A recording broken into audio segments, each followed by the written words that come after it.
moving forward to the last race of the season, and that was in Finale Ligura, one of the original Enduro World Yeah, stages. So a pretty cool place to finish the season, but also quite a tricky venue, especially for our team. We'd never had the massive best success. results.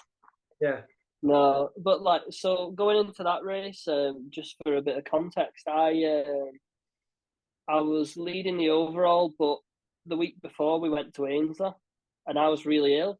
yeah, And I remembered I was trying so hard, and after Whistler, I put loads of time in just to try and make sure I finished off the season really well, and just tried to make sure that like no matter what, I got the job done. And so I went into Ainsley and I got really sick, and I remember I was trying so hard, and I was finishing like fourth and fifth on stages, and I was like, oh no. And so I ended up scraping third place at that race. Um, and then finale was the week after, and I knew all the French riders in EWS are typically very good in finale because obviously it's not too far from the border and they can kind of ride there a lot. It's kind of like us lot, being from Manchester and well Wigan, if you would, Larpool, whatever you want to call it. Being from the northwest, it's like us riding in Scotland basically. It's like us going to Fort William. A couple of hour drive and they can be there. So I knew I was like at a disadvantage, but I knew I needed to win basically because if I didn't win, then that was it. That was the season done.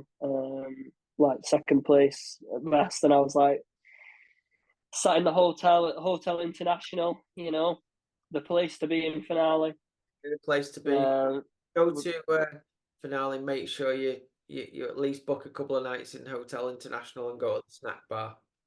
go to the snack bar, the Fly snack bar, and make sure you go and see Kieran's best mate Massimo, And because get he's the boy. yeah. Yeah, absolutely, absolutely. So yeah, I remember being sat at breakfast before the race, and I was up to daft o'clock the night before, couldn't sleep, like watching helmet cam footage, and I was just freaking out a little bit, which I'd never really done before. Like, a race was a race. I'd been doing it since I was 6, whether it was motocross or mountain bikes. So um, I was like, right. And I remember being at breakfast, and you were like, "Bud, all you've got to do is beat that one kid." And I was just like, you know what? I said, fuck it, I'm just going to smoke everyone.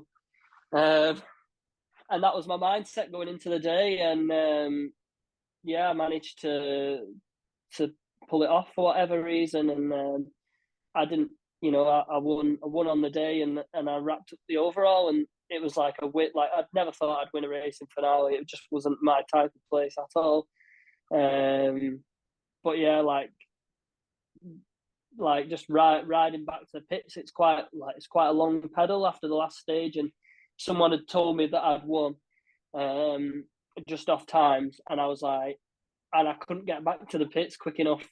Like I was literally going hell for leather down this road. Like everyone's like cruising because they're knackered, and I was like, get me back! I was so buzzing, and it didn't sink in until I got like into like the in front of the stage where you have to like dib out and give your transponders in, and like all the people are there, and I just spotted Pagey with a Heat number one t-shirt on, and then oh my god, like like best day of my life by a long way, It was like pretty. a long way, like oh It what a feeling. was a good day. It was a bit emotional. I think we might have both had a got. Oh, let's not You get into it. Remember my speech? I don't, but I had a speech.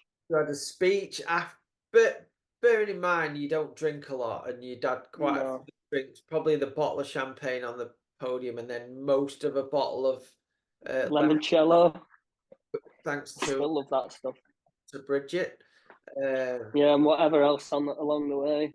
yeah, so yeah, your speech was quite it was lovely and quite emotional.